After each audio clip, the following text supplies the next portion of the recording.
For those of you, or any of you, who are experiencing or have people in your family who are experiencing any kind of depression, I would really recommend you take a real hard look at some of the research that is being done.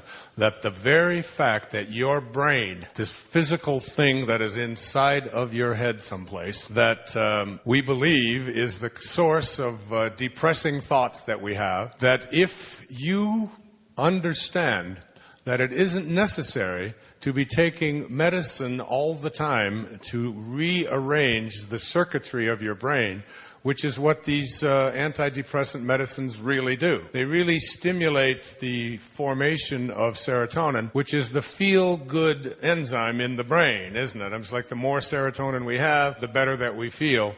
And what they're discovering is that when they train people to think about how they think, in other words, very often a person who suffers from depression of any kind, and it doesn't have to be clinical depression, it can be depressing thoughts that you have at any moment. Like, you dropped a vitamin on the floor, and like that happened to me the other day, and it just frigging disappeared. It's just gone. It just disappeared. And I was on the floor looking down with my eyes this way, that way, pulling the carpet up, and it's just gone. That's depressing. I mean, where the hell, how could it just went from here to there? I still haven't found the vitamin. It's just gone. So, I mean, just a simple little thing like that. Or, the moments in your life when you just, you just lose it, It's something that I guess I learned when I was a little boy, but it's that time. And then here you are, a 60-year-old man, and you still find yourself when something is very frustrating, you can't find something,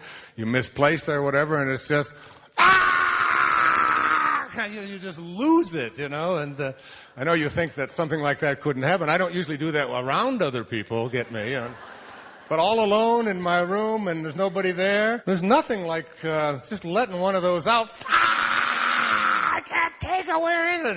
And then you come back and you remind yourself that you're a spiritual master and that you're a prophet, or if it's clinical depression or whatever it is, that when instead of thinking, what we're doing now with patients who have this, instead of saying, okay, here's a Zoloft, here's some kind of a drug that we're going to give you, and we're going to rearrange the synapses of your brain so that it works differently. And most of the time, we don't even know what's going on inside the brain when we dispense these.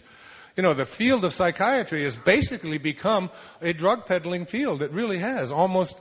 People go now to psychiatrists, psychiatric treatment, basically to get some kind of a drug to take so that their life will get better. All of the things that we were so consumed with, that the Dalai Lama said in there, he said, if we could take every child in the world, at the age of 5, and have them meditate on compassion for 1 hour a week, we could eliminate all violence and depression on this planet in 1 generation.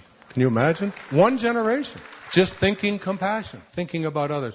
And one of the things that they taught in Train Your Mind, Change Your Brain, which has a lot of, it's a little tougher read than what I've been talking to you about, but it's, the scientific evidence in there is so clear that when a person is about to be depressed and they do an MRI and they'll look at the brain and they'll see the chemistry of the brain, there'll be a picture of it. Then they train them to thinking of a moment in their life when they felt loved, just like kinesiology. A moment in your life when you knew that you were as happy as you could be. And you train that person to just move them and say to themselves, instead of saying, okay, here comes my depression and it's going to get worse, instead of that, saying instead, there goes my brain misfiring again, and I am going to not be a part of it. I'm going to step outside. I'm going to watch it. And as I watch it, I am going to think a thought of a moment in my life when I felt good, I felt loved, I felt content, I felt happy.